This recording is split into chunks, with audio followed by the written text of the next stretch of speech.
100 بار تکرار میکنیم، باز یکی از اون طرف صداش بلند میشه راجع به مسئله شیعه و سنی و اختلافات و چکاپ ها و چرا این کار رو میکنن؟ چرا به سود دشمن کار میکنن؟ نمیدونن که انگلیس ها هنرشون ایجاد اختلاف است و یکی از گسله ها و شکاف هایی که همیشه انگلیس ها استفاده کردن شکاف بین شیعه و سنی بود. نکنند. برادران با هم زندگی کنید. اختلاف نظر بله هست، در اعتقادات هم اختلاف نظر هست، در عقاید هم اشتراک نظر هم هست. ما این همه مشترکات داریم، اینا رو به کلی ندیده بگیریم بریم سراغ اختلافات. نگذارید.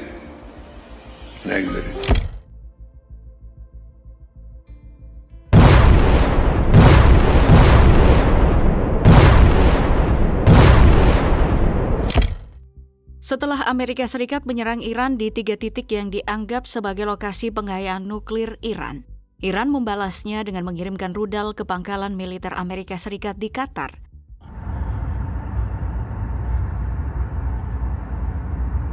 Southwest, coming from the direction of Al-Udeid. Windows are shaking. La ilaha illallah.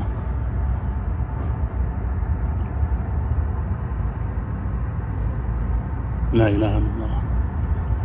Probably Patriot.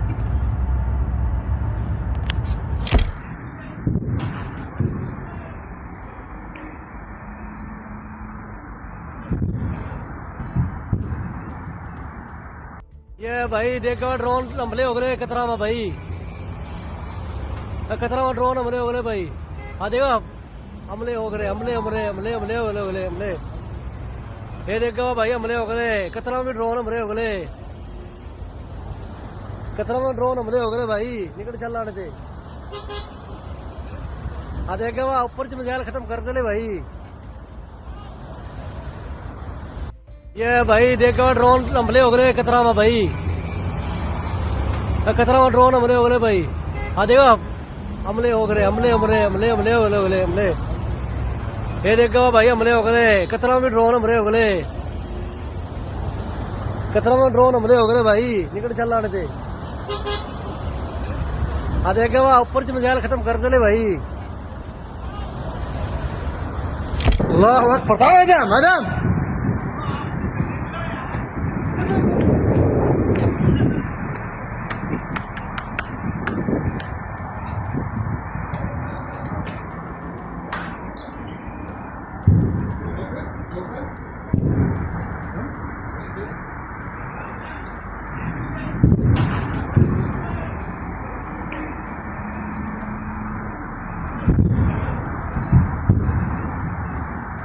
Presiden Amerika Serikat Donald Trump menyebut serangan rudal Iran ke pangkalan militer Al-Udeid di Qatar pada tanggal 23 Juni sebagai respon lemah. Ia mengklaim Iran sengaja menghindari jatuhnya korban, bahkan berterima kasih karena Amerika Serikat menerima peringatan awal. Trump menyatakan serangan balasan Iran justru menandai peluang menuju perdamaian di Timur Tengah. Namun, Iran menegaskan serangan ke Al-Udeid dalam operasi Promise of Victory adalah respon setimpal atas serangan Amerika Serikat ke fasilitas nuklir di Fordow, Natanz, dan Isfahan sehari sebelumnya. Dewan Keamanan Nasional Iran menyatakan jumlah rudal yang ditembakkan sama persis dengan jumlah bom dan misil yang digunakan Amerika Serikat. 14 bom dari B-2 Spirit dan 30 rudal Tomahawk dari kapal selam. Iran menyebut serangan ke Al-Udeid ditujukan ke area militer terpencil tanpa membahayakan warga sipil Qatar dan menegaskan hubungan bilateral tetap dijaga. Meski Trump menganggap fasilitas nuklir Iran telah dihancurkan, pakar citra satelit menyebut kerusakan sebenarnya minim. Serangan ini terjadi di tengah memuncaknya konflik Iran-Israel sejak 13 Juni.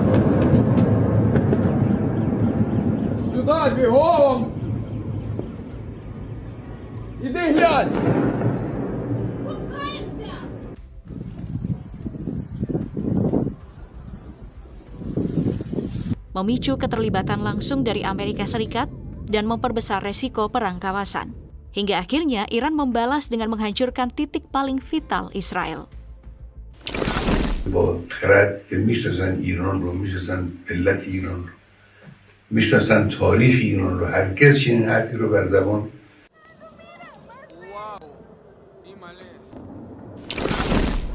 Markas Mossad di Herzliya, kompleks militer Kiryat di Tel Aviv, dan kilang minyak utama Bazan di Haifa, semuanya digempur tanpa ampun.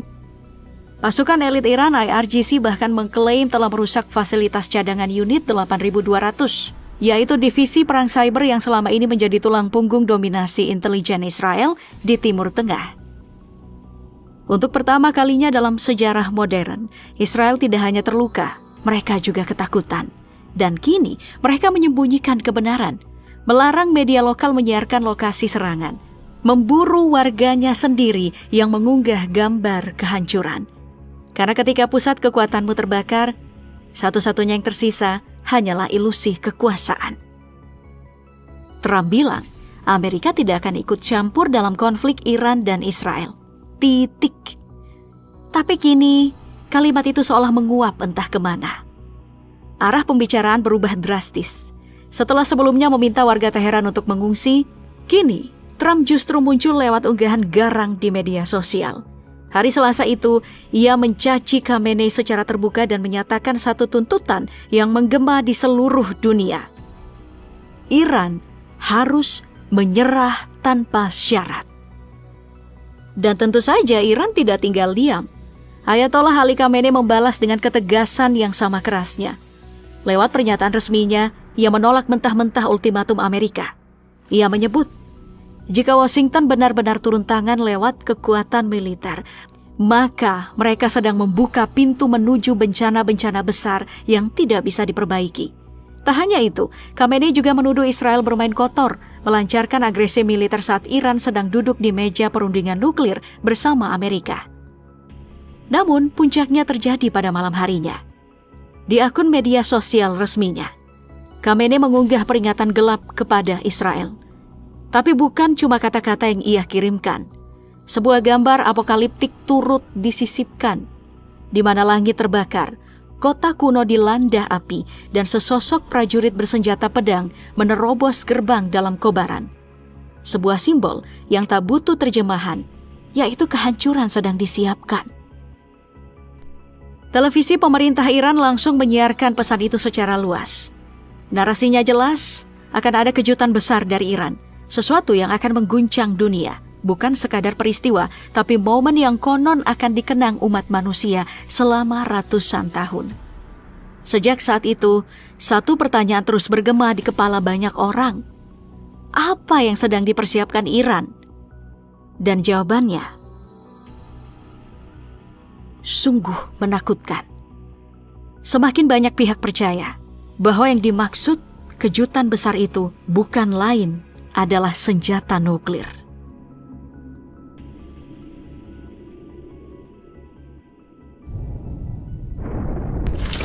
Sebuah serangan besar kembali mengguncang jantung infrastruktur Israel.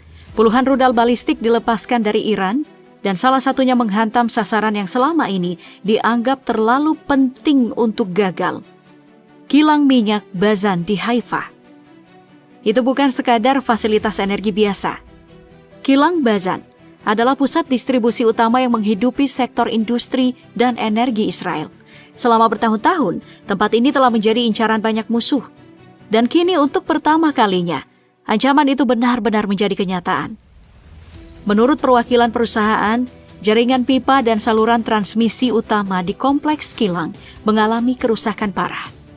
Bahkan sebelum fajar menyingsing, api sudah membumbung tinggi dari fasilitas tersebut.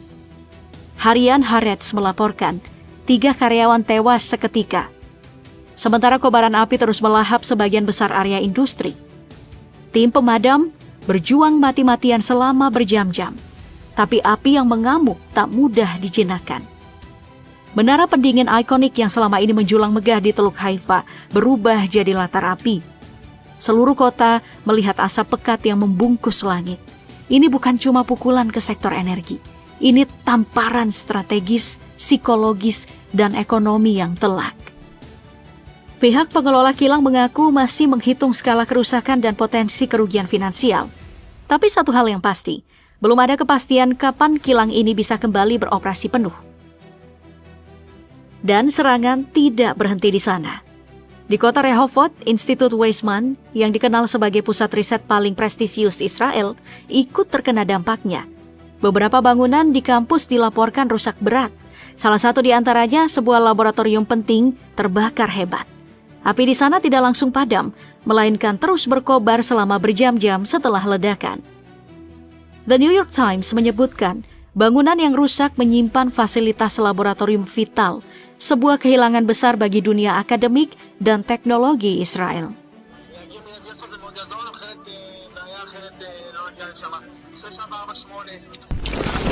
Ratusan rudal telah meluncur, sistem pertahanan udara Israel yang selama ini dianggap kebal ternyata ditembus. Dan kini, pemerintah Israel dibuat kelabakan. Mereka tahu, jika publik benar-benar melihat seberapa besar kerusakan yang terjadi, maka kepanikan akan menyebar lebih cepat daripada rudal itu sendiri. Segera tindakan pun diambil. Pemerintah memberlakukan pembungkaman informasi. Media dilarang menyiarkan gambar atau video dari lokasi-lokasi yang terdampak. Warga sipil diancam jika berani merekam. Bahkan siaran televisi yang sempat menayangkan secara langsung kehancuran akibat serangan Iran langsung dihentikan paksa. Namun langkah represif ini justru memantik gelombang spekulasi. Banyak pihak mulai percaya bahwa kerusakan yang ditimbulkan serangan Iran jauh lebih masif dari yang diumumkan secara resmi. Aturan keras itu diumumkan langsung oleh Menteri Keamanan Nasional Israel, Itamar Ben-Gvir, tokoh sayap kanan yang dikenal ekstrim. Ia memerintahkan polisi dan intelijen Shin Bet untuk memburu siapapun yang menyebarkan informasi soal titik jatuhnya rudal Iran. Dalam pernyataannya kepada The Times of Israel, Ben-Gvir menyebut bahwa orang yang membocorkan lokasi pendaratan rudal adalah ancaman terhadap keamanan negara. Dan ia menegaskan mereka akan diperlakukan sebagai musuh.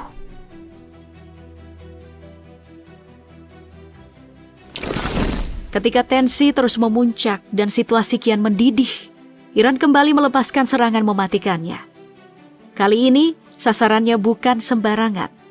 Korps Garda Revolusi Iran, IRGC, mengaku bertanggung jawab atas serangan rudal presisi tinggi yang diarahkan langsung ke dua pusat komando intelijen paling sensitif milik Israel, Direktorat Intelijen Militer Aman dan Markas Besar Mossad. Operasi ini diluncurkan pada dini hari dan oleh IRGC disebut sebagai operasi efektif. Mereka mengklaim berhasil menembus sistem pertahanan udara Israel yang dikenal sangat canggih dan berlapis-lapis. Target utamanya jelas, menghantam jantung sistem intelijen Israel. This is Israel's version of the Pentagon, the Kiryat, and the building on this compound was just hit. Please go back, please, go back, please. You can understand here, it's very tense at this specific location. Serangan diarahkan ke dua titik utama. Pertama, markas besar Direktorat Intelijen Militer Aman yang terletak di Tel Aviv. Kedua, sebuah fasilitas rahasia dekat Herzliya yang diyakini sebagai pusat perencanaan operasi pembunuhan oleh Mossad. Termasuk di dalamnya rencana penargetan terhadap tokoh-tokoh besar seperti Ismail Haniyeh dan Hasan Nasrullah, serta sejumlah operasi luar negeri lainnya. For years, the Iranian regime has called for the destruction of the state of Israel. Meski pihak pertahanan Israel berupaya mengecilkan skala kerusakan dan mencoba mengendalikan narasi, kenyataan di lapangan berbicara lain. Sebuah rekaman singkat sempat beredar di media. Video itu memperlihatkan ledakan hebat di area yang cocok dengan letak kompleks logistik aman dan fasilitas Mossad di Herzliya. Dua lokasi yang selama ini dikenal sangat tertutup dan dijaga ketat. Bukan cuma itu, sejumlah analis intelijen regional yang dikutip oleh media Ibrani menyebut adanya kemungkinan besar bahwa serangan ini juga menghantam infrastruktur cadangan rahasia yang terkait dengan unit 8200 divisi utama Israel dalam urusan intelijen sinyal dan perang cyber. Kerusakannya belum dapat dipastikan, namun ada dugaan fasilitas tersebut mengalami kehancuran serius. Direktorat Intelijen Militer Aman dikenal sebagai salah satu tulang punggung utama sistem pertahanan Israel. Lembaga ini bukan sekadar pusat intelijen biasa, tapi disebut sebagai salah satu badan paling canggih di dunia, baik dari sisi teknologi maupun operasi. Sejak didirikan pada tahun 1950, Aman memegang peran strategis, mengumpulkan, menganalisis, dan menyampaikan informasi intelijen penting. Selain itu, Aman juga menjadi simpul utama arus informasi militer, perencanaan jangka panjang, serta pemetaan ancaman regional. Karena itu, saat fasilitas utama Aman dikabarkan hancur akibat serangan Iran, dampaknya tak bisa diremehkan. Ini bukan cuma serangan fisik. Ini sinyal jelas bahwa Iran siap mengambil resiko besar demi menghantam jantung strategi militer Israel. Dengan akurasi makin tajam, jangkauan, serangan meluas, dan sasaran yang terukur, Iran menunjukkan bahwa langkahnya kini jauh lebih strategis. Meski Kementerian Pertahanan Israel dan juru bicara militer IDF belum terang-terangan mengakui skala kerusakan, gemah dari serangan ini sudah bergema luas. Konsekuensi geopolitiknya mulai terasa, tak hanya di Israel, tapi juga di seluruh kawasan.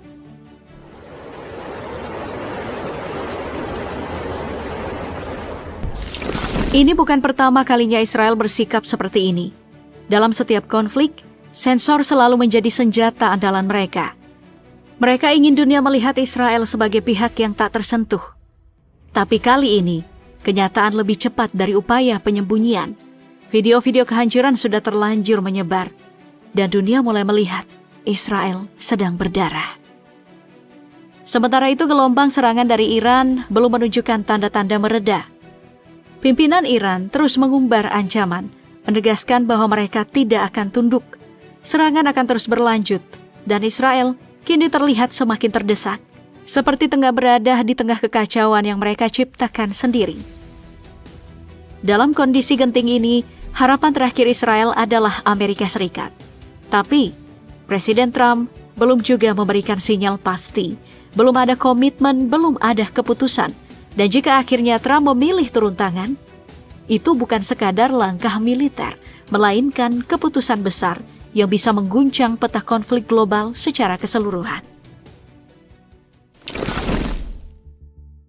Setelah Amerika Serikat ikut campur seperti biasa, beberapa negara ikut merespon dengan mengutuk serangan Amerika Serikat ke Iran, mengingatkan kita pada Perang Dingin yang menjadi awal terbentuknya blok paling tegas.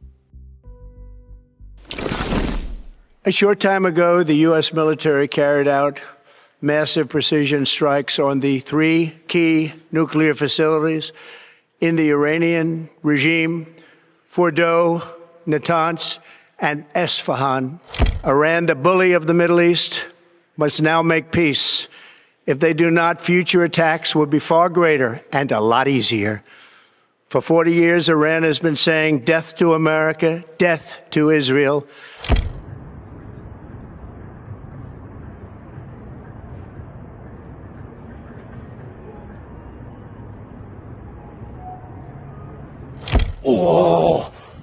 Oh, Daniel Umar. Ja, aber was?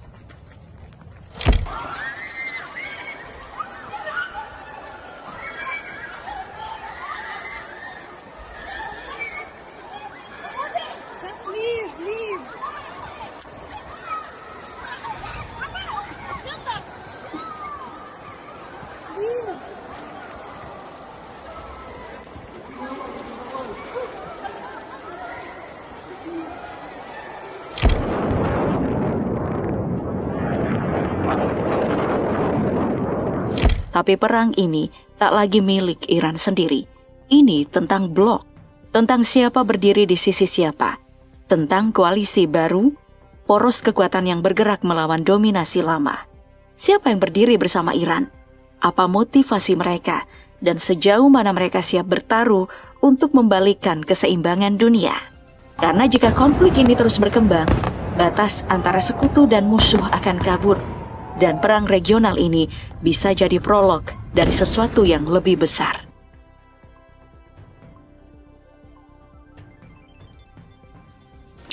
Dan jika harus dimulai dari satu negara, maka lihatlah ke utara, ke Rusia. Tempat di mana aliansi dibentuk bukan lewat pidato, tapi lewat kesepakatan yang tak pernah dipublikasikan. Rusia bukan sekadar penonton, tapi arsitek dalam senyap yang ikut menggambar ulang peta kekuatan di Timur Tengah. Sejak runtuhnya Uni Soviet, Iran Rusia tumbuh dalam bayang-bayang tekanan Barat. Mereka sama-sama dibenci oleh Amerika, sama-sama diburu oleh sanksi. Dan dari situ tumbuh satu simpul yang lebih kuat dari sekadar persahabatan, ketergantungan strategis. Di balik embargo, Rusia menjelma jadi pemasok utama Iran. Dari sistem pertahanan, teknologi drone, sampai logistik rudal jarak jauh. Rusia juga memberi Iran tempat untuk berbicara di panggung dunia, dari PBB sampai BRICS. Dan pada Januari 2025, keduanya menandatangani Fakta Kemitraan Strategis 20 tahun. Tanpa pertahanan bersama, tapi dengan klausul pertukaran intelijen terhadap ancaman bersama. Yang dimaksud ancaman, semua orang tahu itu adalah Israel dan Amerika. Di Iran, sistem pansir Rusia muncul tanpa pengumuman resmi. Di langit Gaza dan Lebanon, teknologi drone Iran bekerja dengan koordinat yang diduga terhubung ke intel satelit Rusia. Inilah kerjasama yang tidak ditulis di berita-berita mainstream. Inilah dukungan yang tidak diumumkan, tapi dampaknya terasa di setiap dentuman rudal yang jatuh. Israel tahu itu, Amerika juga tahu akan hal itu. Tapi Rusia tetap diam, karena perang ini lebih berguna saat dibakar perlahan. Tapi tidak semua sekutu Iran memilih diam. Dari sisi lain Asia, datang suara yang lebih lantang.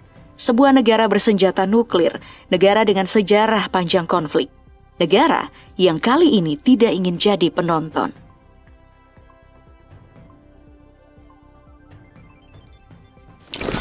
Kita harus memberi Iran dukungan apapun yang mereka butuhkan. Begitulah kata Khawaja Asif, Menteri Pertahanan Pakistan. जबकि ईरान जो है अपने एटमी प्रोग्राम के लिए engaged है with United States. Ya, Pakistan sudah mengambil posisi, dan posisi itu jelas, berdiri di sisi Iran. Bukan cuma lewat kata-kata, tapi lewat senjata. Bukan lagi sekadar pernyataan, tapi niat terang-terangan untuk mengirim rudal. Menurut laporan yang beredar, Pakistan siap memasok sistem rudal balistik Shahin ke Iran jika konflik meningkat. Bahkan dengan tegas akan menjatuhkan bom nuklir jika Israel berani menjatuhkan bom nuklir ke Iran. Langkah yang bisa membalikkan keseimbangan kekuatan di kawasan. Karena ini bukan lagi dukungan politik. Ini dukungan yang bisa meledak. Meski hubungan Iran-Pakistan sempat naik turun, dari persahabatan panas, pengaruh Taliban, sampai tekanan Saudi. Hari ini mereka disatukan oleh satu narasi, perlawanan terhadap agresi Israel. Dan Pakistan membawa dua hal yang Iran butuhkan, legitimasi Islam internasional dan gudang senjata canggih. Dunia mungkin belum melihat pasukan Pakistan di medan perang. Tapi setiap kali seorang jenderal Pakistan berbicara, itu adalah peringatan keras bahwa konflik ini sedang menular dan batas-batas negara tak lagi relevan. Karena ketika sebuah negara nuklir mulai bicara solidaritas bersenjata, maka perang ini sudah berubah dari krisis kawasan menjadi ancaman global. Tapi satu negara lagi diam-diam bergerak, tak mengancam, tak berteriak, tapi memindahkan pionnya. Perlahan, tapi pasti.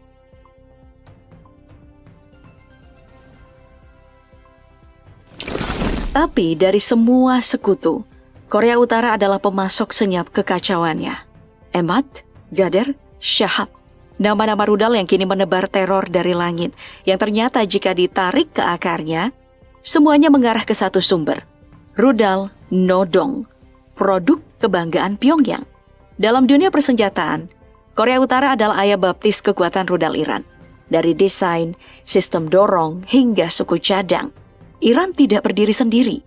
Komponen strategis dikirim lewat jalur gelap, ditukar dengan minyak dan ditutup dengan dokumen palsu. Dan kini, Kim Jong-un tak lagi diam. Ia menyatakan dukungan langsung untuk Iran. Berjanji akan mengirim bantuan militer jika perang makin membesar. Apa saja bentuk bantuannya? Apa itu rudal anti kapal? Sistem peluncur jarak menengah? Atau lebih dari itu?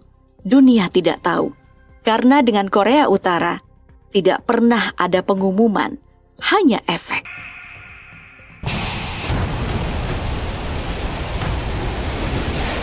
Korea Utara mungkin mendesain rudal, tapi semangat perlawanan juga hidup jauh di seberang lautan, di tanah yang dulu dijajah, dililit utang, dan kini memilih melawan. Benua ini bukan pemain utama dalam perang, Tapi bukan berarti mereka diam. Venezuela bukan cuma bicara, ia bergerak, menjalin aliansi teknologi drone dengan Iran, memperkuat kerjasama nuklir, menyediakan pelabuhan dan jalur dagang rahasia untuk Iran hadapi sanksi. Ini bukan kerjasama militer dalam arti klasik, tapi ini adalah perlawanan ekonomi, diplomatik, dan simbolik. Blok kiri Amerika Latin menyuarakan hal yang sama.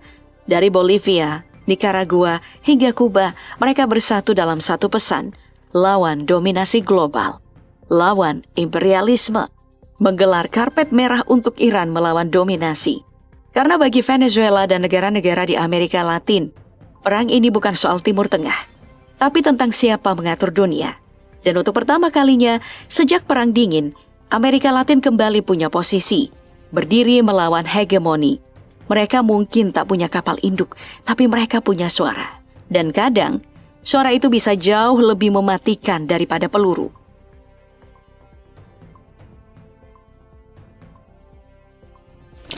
Kami mendukung hak sah Iran untuk mempertahankan diri. Itu kata Cina. Pendek, formal, tapi jangan salah, dunia langsung gelisah. Karena tak lama setelah itu, pesawat kargo Cina mendarat di Iran. Tidak ada pengumuman resmi, tapi citra satelit menangkapnya.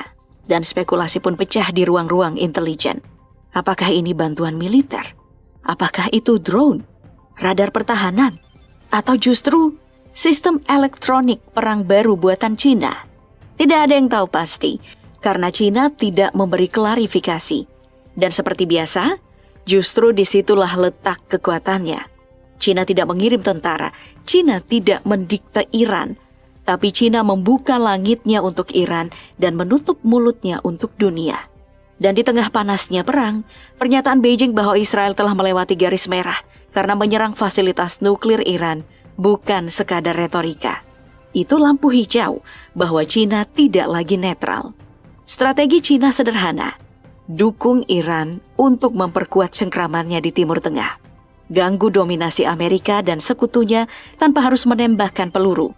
Karena bagi Cina, ini bukan cuma perang antara negara, ini adalah panggung untuk membentuk ulang dunia tanpa harus ikut berperang.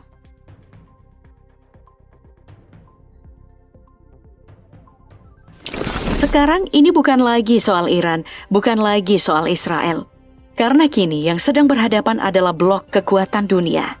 Di satu sisi, Rusia, China, Pakistan, Korea Utara, dan Amerika Latin. Dengan jaringan proksi bersenjata dari Lebanon, Suriah, Irak, hingga Yaman. Mereka bukan sekadar sekutu, mereka adalah satu poros yang siap mengguncang tatanan lama. Di sisi lain, Amerika Serikat, Inggris, Prancis didukung negara-negara Arab dan terlihat diam, tapi sebenarnya siaga. Armada dikirim, radar dipasang, dan senjata disiapkan. Dan di tengahnya, dunia yang berdiri di atas benang tipis, antara dua pilihan, meluncur ke perang nuklir, atau memaksa para pemimpin dunia untuk memilih diplomasi. Karena Rising Lion dan True Promise 3 bukan sekadar operasi militer. Mereka ini adalah ujian akhir. Apakah kekuatan besar akan menahan diri? Atau justru menyalakan api terakhir bagi tatanan dunia yang pernah kita kenal.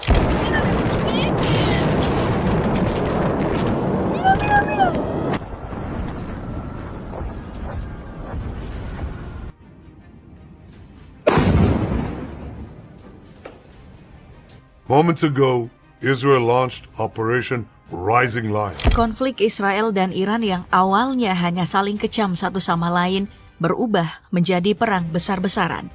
Namun sayangnya, hari ini hal yang dikhawatirkan itu menjadi kenyataan. Karena satu hal yang membuat itu semua terjadi.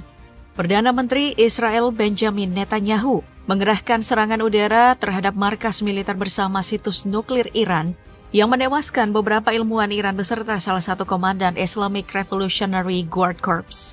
Iran yang kekuatan militernya cukup diperhitungkan di Timur Tengah pun tidak tinggal diam. Mereka akhirnya melancarkan serangan balasan yang tentunya membawa kehancuran ke Israel.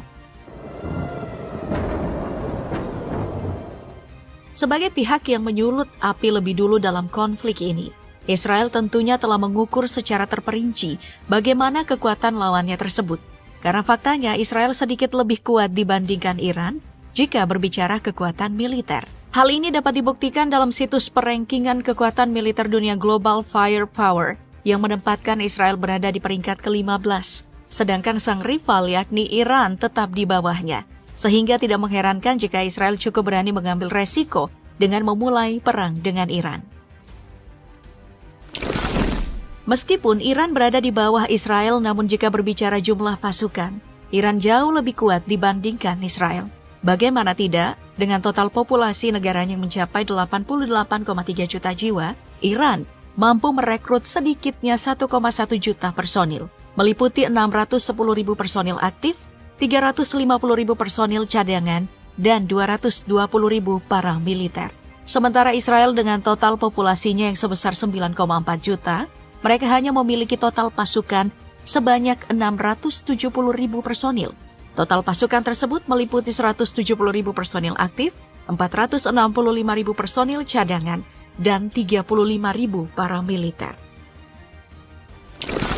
Namun karena konflik antara Iran dan Israel belum mencapai perang skala penuh, maka kuantitas pasukan di masing-masing markas militer negara kemungkinan tidak terlalu berpengaruh secara signifikan dalam aksi saling serang ini. Karena baik Israel maupun Iran masih mengandalkan serangan udara untuk menyerang wilayah lawan, sehingga untuk perang kali ini, kita akan mengulik lebih dalam kekuatan dan pertahanan udara kedua negara dalam operasi Rising Lion Israel dan Operation True Promise 3 dari Iran. Dalam operasi Rising Lion, Israel dikabarkan telah melibatkan sedikitnya 200 unit jet tempur. Dan di antara jet tempur tersebut, terdapat F-35 Adir, yang menjadi garda terdepan dalam operasinya memasuki langit Iran. Adir sendiri merupakan varian khusus dari F-35 Lightning II yang telah mendapatkan peningkatan untuk dioperasikan oleh Angkatan Udara Israel. Dengan jet tempur ini, Adir memainkan peran penting dalam penargetan lebih dari 100 lokasi Iran, termasuk fasilitas pengayaan uranium Natanz, lokasi produksi rudal, dan sistem pertahanan udara. F-15I Ra'am yang merupakan versi modifikasi berat dari F-15S Strike Eagle pun tidak kalah pentingnya dalam operasi Rising Lion ini. Pasalnya, Ra'am digunakan untuk mengirimkan muatan besar untuk serangan berat terhadap target yang diperkuat. Tidak hanya itu, Ra'am juga digunakan dalam serangan lanjutan setelah F-35 Adir melakukan penetrasi awal dan digunakan dalam serangan sekunder terhadap depot rudal, pusat logistik, dan pusat komando serta kontrol lain. Namun meskipun komposisi jet tempur ini terdengar sangat efektif, beberapa video yang tersebar memperlihatkan bagaimana jet tempur ini berakhir menjadi tumpukan besi tidak berguna akibat serangan udara dari sistem pertahanan udara Iran.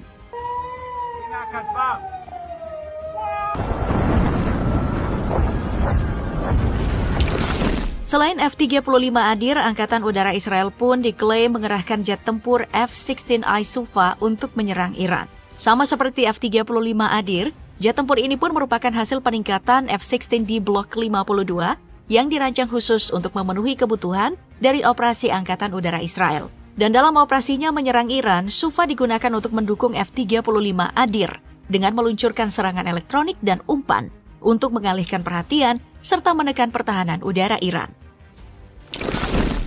Berbeda dengan Iran, mereka tahu jelas bahwa Israel memiliki sistem pertahanan udara berlapis yang tentunya tidak akan mudah untuk ditembus. Apalagi seperti yang kita ketahui, Iran masih mengandalkan armada lama seperti F-4 dan F-5 buatan Amerika Serikat, serta MiG-29 era Soviet. Walaupun ada pengembangan dalam negeri dan akuisisi sistem Rusia, Iran belum memiliki jet tempur generasi kelima. Sehingga dalam serangannya ke Israel, Iran lebih memilih untuk mengerahkan rudal balistik ketimbang jet tempur. Belum lagi dengan kabar mengenai markas Badan Intelijen Israel bernama Mossad yang berhasil disasar oleh rudal balistik Iran. Dalam pengakuan pihak IRGC, pasukannya mengerahkan rudal balistik Resfan yang memiliki jangkauan sejauh 1.400 km untuk menargetkan markas Badan Intelijen Israel. Meskipun kabar ini belum terkonfirmasi kebenarannya, namun jika memang benar, maka serangan tersebut tentunya menjadi pukulan telak bagi Israel. Dalam serangannya ke Israel, Iran dikabarkan telah mengerahkan rudal balistik Fatah yang diklaim sangat efektif dengan kemampuan untuk mencapai target sejauh 1.400 km dan kemampuan manuver sebelum mengenai sasaran, rudal balistik Fatah tidak hanya mampu menjangkau wilayah Israel, tapi juga sulit untuk dicegat oleh sistem pertahanan udara musuh. Sehingga dengan kemampuan ini, Iran tidak memerlukan jet tempur yang dapat mengorbankan pasukan angkatan udaranya seperti Israel. Jangan lupakan rudal Golden Horizon, atau yang lebih dikenal dengan nama Blue Sparrow. Rudal dengan panjang total 6,51 meter dan berat mencapai 1.900 kg ini memiliki jangkauan 2.000 km. Sehingga hal ini membuat Angkatan Udara Israel mampu menyerang fasilitas strategis Teheran meskipun berada di luar wilayah Iran. Berbeda dengan Israel, negara tersebut lebih memilih menggunakan deretan jet tempur kebanggaan dengan membawa berbagai rudal teknologi canggih. Dan salah satu rudal berteknologi canggih tersebut bernama Icebreaker. Rudal jarak jauh super pintar ini tahu cara menemukan targetnya dengan akurasi luar biasa, bahkan dalam kondisi yang sangat sulit. Rudal ini dibuat untuk menghantam berbagai target bernilai tinggi, baik di darat maupun di laut, dan melakukannya dengan otonomi yang mengejutkan. Jadi, dengan kecepatan subsonik, mampu menjangkau target sejauh 300 km dan membawa hulu ledak seberat 250 kg. Menjadikannya rudal andalan matra udara Israel dalam menyerang fasilitas strategis Iran. Dalam upayanya menyerang Iran, Israel pun turut mengerahkan drone kebanggaannya kali ini. Drone tersebut adalah Hermes 900. Hermes 900 merupakan drone pengintaian dan pengawasan yang digunakan pasukan Israel untuk memata-matai Iran. Namun, sayangnya drone tersebut kabarnya berhasil ditembak jatuh oleh Iran, menandai bahwa Hermes 900 ini belum mampu untuk mengatasi pertahanan udara Teheran. Perkembangan drone termasuk rudal Iran memang yang paling maju di Timur Tengah. Negara ini bahkan disegani karena deretan rudal dan drone-nya benar-benar sangat lengkap dan mumpuni. Namun, sayangnya Iran memiliki kelemahan, yaitu sistem pertahanan udara yang kurang memadai, sehingga tidak sulit bagi Israel untuk menyerang Teheran. Kendati demikian, Iran mampu mengatasi kelemahan tersebut dengan membangun penyimpanan persenjataan bawah tanah yang membuatnya kebal dari serangan udara Israel. Berbeda dengan Iran, negara ini justru menggunakan drone kamikaze bernama Shahid 136 untuk menggempur Israel. Dengan membawa hulu ledak seberat 50 kg dan mampu beroperasi sejauh 2.500 km, Shahid 136 menjadi senjata yang cukup murah dalam menargetkan fasilitas-fasilitas penting Israel. Belum lagi dengan drone Iran bernama Arash yang juga mampu memberikan pukulan telak bagi Israel. Berbanding terbalik dengan Israel, negara yang satu ini justru menggelontorkan banyak dana untuk menciptakan sistem pertahanan udara mutakhir untuk menahan serangan dari musuh-musuhnya di Timur Tengah. Bahkan bisa dikatakan Israel menjadi negara satu-satunya yang memiliki pertahanan udara multilapis. Namun sayang, hal tersebut masih rentan karena bisa terkena serangan dari Iran. Karena Iran memiliki rudal dengan teknologi canggih yang mampu mengatasi sistem pertahanan udara berlapis Israel itu. Kendati demikian, Iran tetap harus mewaspadai Israel karena sampai saat ini, rivalnya tersebut belum pernah mengerahkan satu unit pun rudal balistik. Sementara Israel memiliki rudal balistik Jericho 2 yang memiliki sejumlah besar bahan peledak tinggi atau hulu ledak nuklir berkekuatan 1 megaton sebanyak 1.000 kg. Tapi Israel pun harus mewaspadai Iran karena sampai hari ini pun IRGC belum terlihat menggunakan rudal balistik Khorramshahr yang membawa hulu ledak seberat 1 ton dengan laju 6 kali kecepatan suara. Jadi dengan berbagai persenjataan yang dimiliki oleh kedua negara ini, dapat disimpulkan bahwa Israel cukup unggul dalam teknologi, intelijen, presisi, dan pertahanan berlapis. Sehingga tidak mengherankan jika serangannya di Iran itu menghasilkan dampak yang cukup besar. Sementara Iran justru unggul dalam jumlah rudal, mereka pun memiliki jaringan proksi dan strategi jangka panjang. Sehingga Israel keliru jika meremehkan Iran.